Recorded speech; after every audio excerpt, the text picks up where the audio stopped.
શું નામ છે તમારું, કેવું ગામ છે?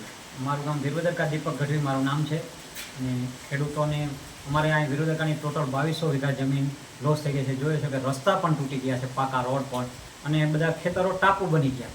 ગામ આખું તમે જોવો છો કે અત્યારે ગામમાં અવાય જવાય એવી પરિસ્થિતિ નથી. નીચાણવાળા વિસ્તારમાં પાણી પડી અને જમીનો પાક તો નિષ્ફળ ગયા પણ જમીનો ધોવાઈ ગઈ છે.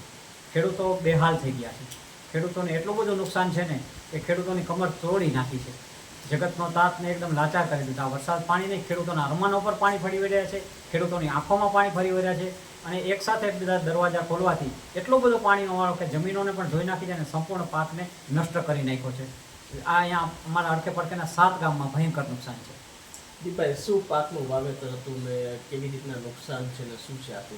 અમારે મુખ્ય પાક કપાસ અને જાર, બાજરી અને તલ અને મગ, અડદ ને એ બધા પણ બધું એ પણ સંપૂર્ણ નષ્ટ થઈ ગયા છે. નષ્ટ થવાનું કારણ શું? એકદમ દરવાજા ખોલવાથી એક સાથે તો એકદમ પાણી એટલું બધું આવી ગયો હતો, અવિરત પાણી પ્રવાહ, અને નદીનું પાણી આખી નદીના કિનારે ગામ હોવાથી બહાર નીકળી જવાથી નદી બધા પાકો નિષ્ફળ ગયા છે અને જમીન પણ ધોવાઈ ગઈ છે. સરકાર પાસે શું અપેક્ષા?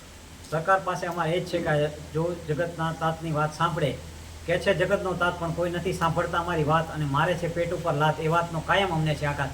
જો સરકારમાં કંઈ જમીન ધોવાણમાં ને એમાં સહાય કરે તો ખેડૂતો બેઠો થઈ શકે, નકર ખેડૂતોને એની આખા અરમાનો ઉપર પાણી ફરી દઈને ખેડૂત વરસ હારી જશે. સરકારને અમે એ જ કહીશું કે જલ્દી અમારું બિયારણ, પાક નિષ્ફળ, એક નાનામાં નાના ખેડૂતે લાખ રૂપિયાના ખર્ચા કર્યા છે અને એક ખેડૂતને અમારે ખાલી નદી કાંઠે 3 કરોડ રૂપિયાનું નુકસાન છે. નદીના કિનારો પર જમીન ધોવાણનું બી એ સર્વેવાળા પણ જોઈ ગયા છે.